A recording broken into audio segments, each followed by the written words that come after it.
Un saludo en este instante a cada uno de ustedes y para mí es un placer, una alegría tremenda el poder comunicar y poder también referirme a lo que hoy día el mundo cristiano está celebrando acerca de la pasión de Jesucristo.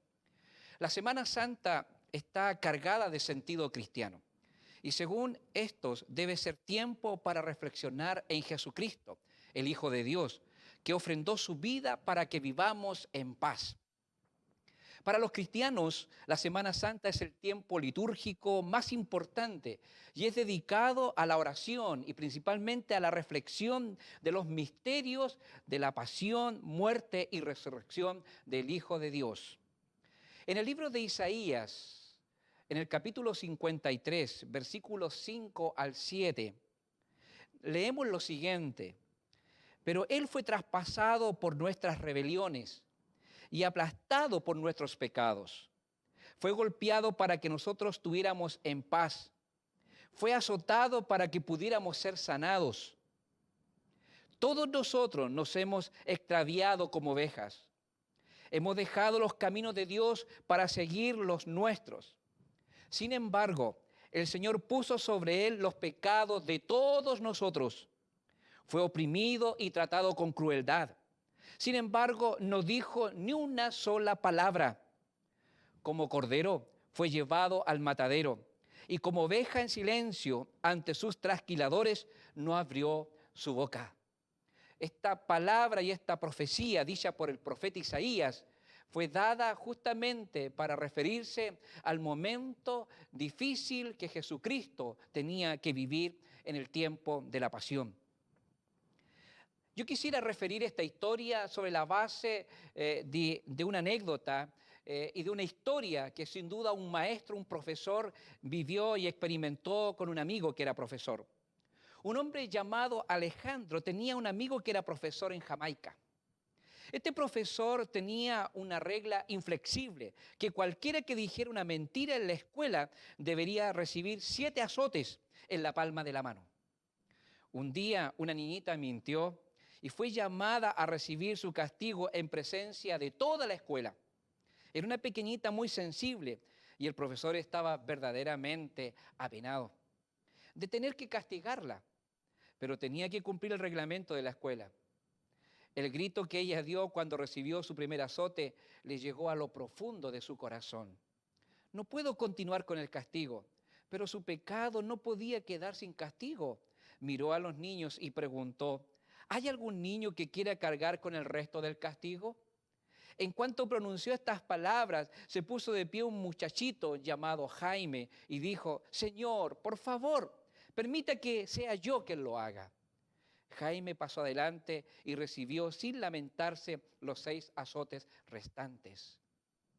Alejandro cuenta la historia y añade: la visión de un corazón aún más generoso que el de este valiente niño, pero lleno de la misma generosidad, fue lo que hizo que los ojos de este maestro se llenaran de lágrimas y por ese día cerrara sus libros para reunir sus pupilos alrededor de su escritorio para hablarles acerca del misericordioso que hace mucho tiempo llevó el castigo de todos nosotros. La historia que les contó es también nuestra historia a la cual hoy día yo quisiera referirme. Napoleón Bonaparte hace alusión a esta historia y a este gran acontecimiento vivido por Jesucristo. Y él dice lo siguiente: todo en Cristo me asombra, su espíritu me intimida y su voluntad me confunde. Entre él y cualquier otro en el mundo no hay posible comparación. Yo busco en vano para encontrar algo similar a Jesucristo o cualquier cosa que pueda acercarse al Evangelio. Ni la historia, ni la humanidad, ni las eras o la naturaleza me ofrecen nada con lo que yo pueda compararlo o explicarlo. Aquí todo es extraordinario. Él manifiesta en ese instante, sin duda, lo que ha significado la historia, la vida, las obras, el ministerio mismo que Jesucristo realizó cuando Él estuvo en este mundo. Nada de lo que nosotros podamos vivir, nada de lo que nosotros podamos hacer en esta tierra o lo que el hombre pueda hacer, se puede comparar con esta extraordinaria, tremenda y maravillosa obra. La profecía escrita por el profeta Isaías fue cumplida 750 años después y está cargada de dolor y sufrimiento. Se habla aquí acerca del siervo sufriente. Lo más importante que nuestro Señor vino a hacer esta semana fue morir en nuestro lugar. La Biblia dice que Él derramó su sangre para perdonar todos nuestros pecados, pasados, presentes y futuros. Y resucitó al tercer día para que nosotros al creerlo tengamos salvación y podamos tener vida eterna. Hay un texto que el apóstol Pablo da a conocer en el libro de Romanos, capítulo 5, versículo 8, que dice: mas Dios muestra su amor para con nosotros, en que siendo aún pecadores, Cristo murió por nosotros. Esta es la verdad más tremenda, más gloriosa, en un tiempo en donde vemos que el hombre se destruye a sí mismo, en un tiempo donde vemos que la noticia solamente habla de atrocidades, de dolor, de sufrimiento, trayendo al corazón abatimiento, angustia, desesperanza. Necesitamos saber y necesitamos hoy día que una verdad como esta pueda ser una experiencia real en nuestras vidas. Lo que vivió Jesucristo no fue para antaño, para ayer. Lo que vivió Jesucristo lo hizo para que la humanidad en todos los tiempos pueda beneficiarse y pueda recibir del cuidado, del amor y principalmente del perdón de Jesucristo. Y eso es lo que Dios quiere para tu vida. Por eso se trata de la historia de tu vida. Deseamos que Dios te bendiga.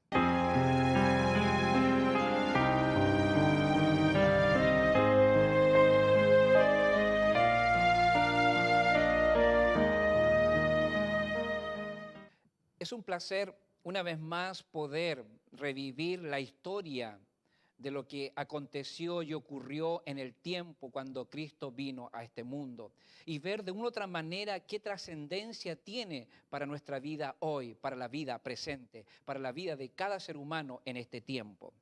Y yo quisiera comenzar esta reflexión de hoy haciendo esta exclamación como pregunta: ¿tú hiciste esto por mí? Y yo me pregunto si nosotros tenemos un entendimiento verdadero del valor de la vida según Dios. Él enseña este valor a través del sacrificio hecho por Él en la cruz del Calvario.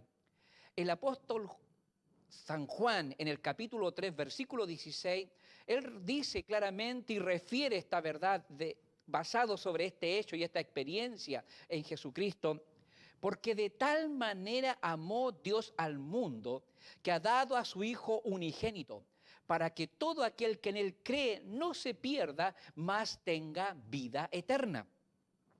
Aquí hay un principio fundamental que es necesario poder enclarecer y poder dejar en la mente y en el corazón de cada uno de nosotros.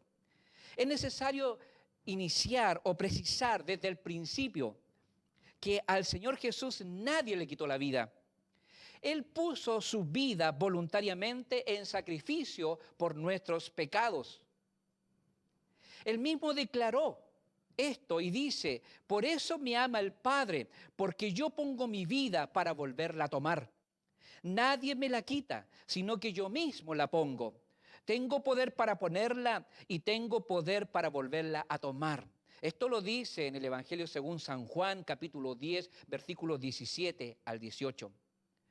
La venida del Hijo de Dios en carne estaba predestinada desde antes de la fundación del mundo. Y su muerte no fue un hecho meramente circunstancial, sino que fue un designio eterno de Dios. Esto nace y se gesta en el mismo corazón de Dios. Pablo, en el libro de Gálatas, capítulo 4, versículo 4, él expresa esta verdad diciendo: pero cuando se cumplió el plazo, Dios envió a su Hijo, nacido de mujer, nacido bajo la ley, para rescatar a los que estaban bajo la ley, a fin de que fuéramos adoptados sus hijos. ¿Sabe? Lo que Cristo logró en la cruz es verdaderamente extraordinario y no tiene comparación. El tratamiento de nuestros pecados en la cruz es una obra cuyo diseño es divino y no humano. No fue un hombre simplemente el que murió en la cruz, sino que fue el mismo Dios hecho hombre, el eterno Emanuel, el Dios con nosotros. Fue el que vino, se hizo carne y fue el que tomó el rol y la posición de siervo y posteriormente morir en la cruz del Calvario por causa de nuestros pecados. No fue un creado quien murió en la cruz, sino un eterno, destinado desde antes de todas las cosas, como lo declaró el mismo apóstol Pedro en 1 de Pedro capítulo 1, versículos 18 al 20. Pues ustedes saben que Dios pagó un rescate para salvarlos de la vida vacía que heredaron de sus antepasados. No fue pagado con oro ni plata, dice, los cuales pierden su valor, sino que fue con la preciosa sangre de Cristo, el Cordero de Dios, que no tiene pecado ni mancha. Dios lo eligió como el rescate por ustedes mucho antes de que comenzara el mundo.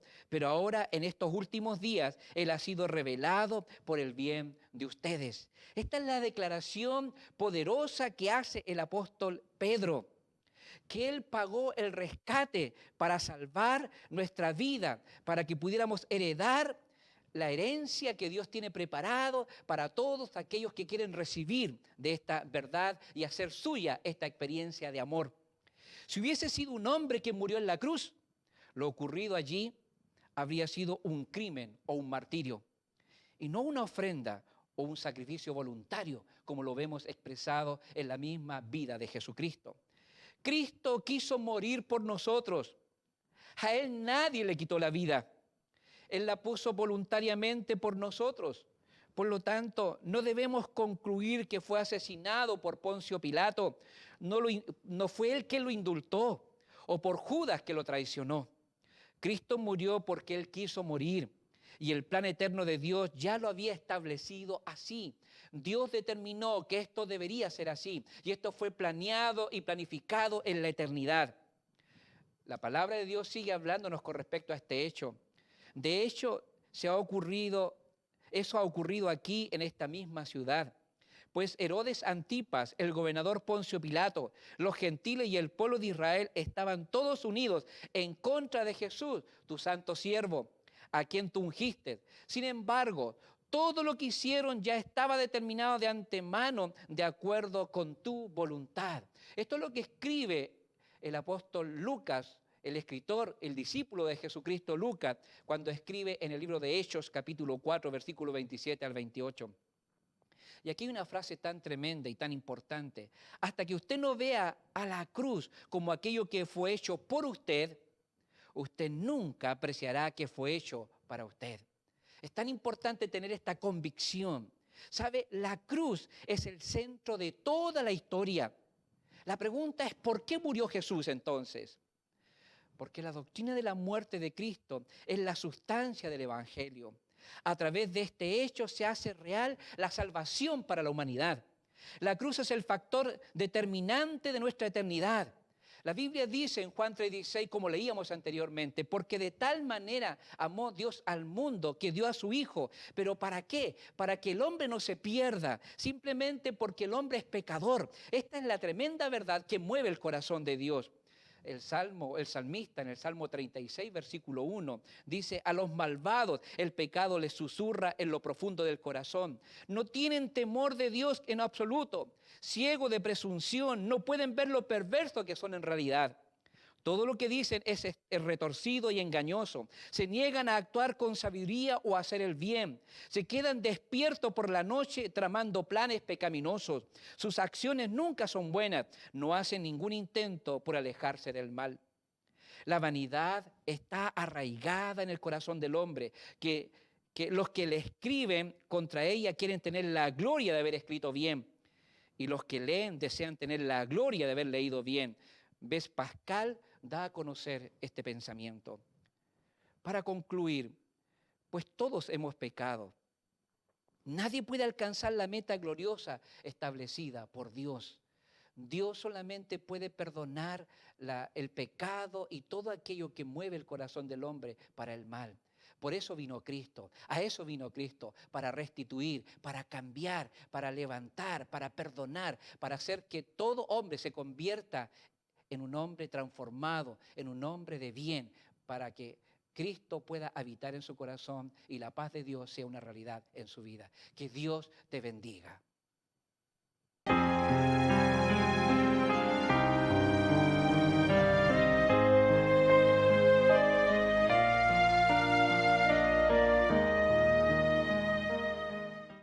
¿Cómo manifiesta y revela al hombre su pecado? ¿De qué forma se manifiesta el pecado en la vida del ser humano? Yo quisiera ilustrarlo basado sobre un escrito que un gran cristiano, un escritor bíblico llamado Mas Lucado, escribió en un libro, Él escogió los clavos, donde hace ilustración de un cuento de hadas, una fábula llamada La Bella y la Bestia, sin duda muy conocida y familiar para todos. Y él pregunta diciendo, ¿qué habría sido de la bestia si la bella no hubiera aparecido? Hubo un tiempo cuando su rostro era hermoso y su palacio agradable, pero eso era antes de la maldición, antes de que las sombras cayeran sobre su corazón. Y cuando esto ocurrió, él se ocultó, se recluyó en su castillo, con su hocico reluciente, sus colmillos encorvados y una forma horrible en su aspecto. Por eso cambió cuando llegó la joven. ¿Qué habría pasado si ella no hubiera tenido la actitud que tuvo con él? Él era una bestia, velluda, rugía cuando quería decir algo, su aspecto aterrorizaba. Y ella era una belleza, adorable, amable. ¿Quién habría podido criticarla si ella le hubiera prestado atención? Pero ella lo hizo. ¿Y por qué la bella amó a la bestia? Esta llegó a ser más hermosa por esa acción de actitud y actitud que tuvo para con la bestia. ¿Sabe? Esta historia resulta familiar, no porque sea un cuento de hadas, sino porque nos recuerda a nosotros mismos. Dentro de cada uno de nosotros hay una bestia, pero no siempre esto fue así. Hubo un tiempo cuando el rostro de la humanidad era hermoso y el palacio era agradable, pero eso era antes de la maldición, antes de que las sombras cayeran sobre el jardín de Adán y principalmente antes de que las sombras cayeran en el corazón de Adán. A partir de la maldición hemos sido diferentes.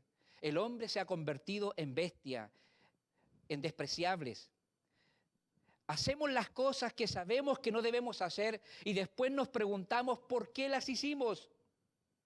Pablo no es el único personaje de la Biblia que tuvo que trenzarse a golpes con la bestia dentro del mismo. Y él dijo, porque no hago el bien que quiero, sino el mal que no quiero, eso hago. Y si hago lo que no quiero, ya no lo hago yo, sino el pecado que mora en mí. Escribiendo esto en el libro de Romanos capítulo 7. Hay muchos ejemplos en la Biblia de esta verdad. Pero la maldad de la bestia nunca fue tan grande como el día cuando murió Jesucristo. Los discípulos primero fueron rápidos para quedarse dormidos y luego fueron rápidos también para irse. Herodes quería montar un espectáculo. Pilato quería quitárselo de encima. ¿Y qué querían los soldados? Los soldados solamente querían sangre. Así que azotaron a Jesús, dejándolo medio muerto. Sin duda no culpamos a los soldados por estas dos acciones. Después de todo, ellos solamente cumplían órdenes. Pero lo que cuesta entender es lo que hicieron mientras tanto. Y esta es la descripción que nos narra los evangelios en Mateo capítulo 7, versículo 27 al 31, que dice, se burlaban diciendo, salve el rey de los judíos. Y le escupían y con toda la caña le golpeaban la cabeza. Después de burlarse de él, le quitaron el manto, le pusieron su propia ropa y se lo llevaron para crucificarlo. La tarea de los soldados no era otra que llevar al nazareno al cerro y ejecutarlo. Pero ellos tenían otra idea. Antes de matarlo querían divertirse un poco con él. Los azotes fueron ordenados, lo mismo que la crucifixión. Pero ¿podría encontrar placer en escupir a un hombre medio muerto? Jamás un escupitajo puede herir un cuerpo. No puede. Se escupe para hacer daño en el alma y ahí sí que es efectivo esa acción del ser humano. ¿Qué era lo que los soldados estaban haciendo? ¿No se estaban elevando a expensas de otro? ¿Se sentían grandes a través de empequeñecer a Cristo? ¿No hemos hecho esto también alguna vez? Quizás nunca hayamos escupido a alguien, pero sí hemos hablado mal de alguien o quizás lo hemos calumniado. ¿Hemos alzado alguna vez la mano impulsada por la ira o quitado la vista con arrogancia? ¿Hemos alguna vez hecho que alguien se sienta mal para que nosotros nos sintamos bien? Esto fue lo que hicieron los soldados con Jesús. Cuando tú y yo hacemos lo mismo, también lo estamos haciendo a Jesucristo. El rey le responderá, decía el libro de Mateo, les aseguro que todo lo que hicieron por uno de mis hermanos, aún por el más pequeño, lo hicieron por mí. Mateo 25:40. O sea, como tratamos a los demás, así tratamos a Jesús, es lo que nos dice esta palabra. Para esta pregunta, la Biblia tiene una respuesta de 6 palabras. Pecado. Hay algo malo, bestial dentro de cada uno de nosotros. Pablo decía, por naturaleza somos hijos de ira. No es que no podamos hacer lo bueno, lo hacemos. Lo que pasa es que no podemos dejar de hacer lo malo. En términos teológicos, estamos totalmente depravados. Aunque hechos a la imagen de Dios, hemos caído, tenemos corrompido el corazón. El centro de nuestro ser es egoísta y perverso. Y David mismo dijo, nací en pecado, sí, desde el momento en que mi madre me concibió. Todos hemos nacido con la tendencia a pecar. La depravación es un estado universal. Nuestras obras son feas, nuestros actos son groseros. No hacemos lo que queremos, no nos gusta lo que hacemos y lo que es peor, no podemos cambiar. Tratamos de hacerlo, pero no podemos. ¿Podría, decía Jeremías, un leopardo cambiar sus manchas? De la misma manera, Jerusalén, tú no puedes cambiar y ser buena porque estás acostumbrada a hacer el mal. Tenemos un problema entonces, somos malos y los malos solamente recibirán castigo. ¿Qué podemos hacer entonces? ¿Qué puedo hacer? En primer lugar, deja que los escupitajos de los soldados simbolicen la inmundicia que hay en nuestros propios corazones. Y luego observa lo que hace Jesús con nuestra inmundicia. Y la Biblia dice que Él la lleva a la cruz. A través del profeta Isaías, Él dice, yo no escondí mi rostro de las burlas y de los escupitajos. Mezclada con su sangre, su sudor, estaba la esencia de nuestro pecado. Simón cargó con la cruz de Jesús, pero no limpió las mejillas de Jesús. Los ángeles estaban al salto a la orden. No podían ellos limpiar los escupitajos. Podían, pero Jesús no les dio la orden para que lo hicieran. Por alguna razón, aquel que escogió los clavos también escogió la saliva. Además de la lanza y la esponja del hombre, soportó el escupitajo del hombre. ¿Pero por qué lo hizo? Y aquí termina entonces la comparación con la bella y la bestia. En la fábula, la bella besa a la bestia. En la Biblia, la bella hace mucho más. Se hace la bestia para que ésta llegue a ser la bella.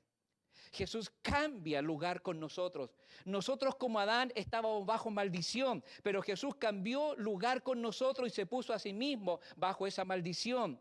Gálatas 3:13 lo dice, Cristo nos rescató de la maldición de la ley al hacerse maldición por nosotros, pues está escrito, maldito todo el que se ha colgado de un madero. El que estaba sin pecado tomó la forma de un pecador para que nosotros, pecadores, pudiéramos tomar la forma de un santo. Esta es la obra perfecta, preciosa y maravillosa que Jesucristo hizo en la cruz por ti y por mí. Solamente en Él podemos ser restaurados, solamente en Él podemos ser perdonados y ser lo que Dios deseó que seamos. Deseo que Dios te bendiga y que este tiempo de pasión sea un tiempo de reencuentro con tu Dios y con el amor de Jesucristo. Que Dios te bendiga.